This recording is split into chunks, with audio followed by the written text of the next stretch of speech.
But the two cases that really got us, first of all, there was a false flag attack in London in 1994, where a car bomb exploded outside the Israeli embassy in the centre of London.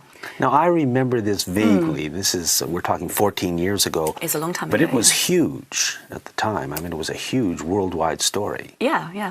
In fact, there'd been an earlier attack against some Jewish interest section in Buenos Aires earlier that year as well. Similar sort of MO, modus operandi, with a car bomb driven and parked outside that exploded. Very minor injuries, that was all. Okay. Nobody was killed. And it was a very sophisticated device. It appeared to eat itself, eat all the forensics. Now, this is very, very rare. Even the IRA, which is a very sophisticated terrorist organisation, could not make bombs that effective.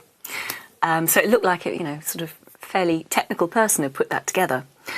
But what emerged from that, the senior MI5 officer who was in charge of the investigation into it and had seen all the evidence but also all the intelligence, which isn't necessarily admissible in court, wrote his formal assessment at the end of the case. And he said he reckoned that Mossad, the Israeli external intelligence agency, had bombed their own embassy.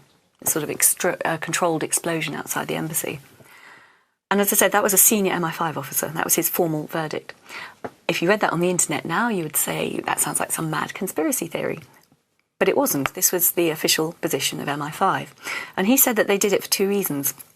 One, they were always hassling MI5 for increased security around their embassy and other interests in London. Because, of course, London had a reputation of giving safe haven to Arab dissidents from around the world at that point. And MI5 kept saying, well, there's no reason to increase the threat assessment. You don't need extra protection. So letting off a controlled explosion outside, of course, they immediately got what they wanted there.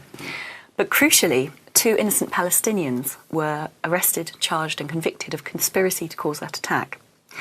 And they were very active in a Palestinian support network in London, political campaigning for the people on the West Bank and the Gaza Strip.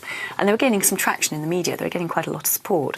So by arresting these people and framing them for an attack and sticking them in prison, the whole network just shattered and hasn't got back on its feet to this day. So that would be a clear political advantage.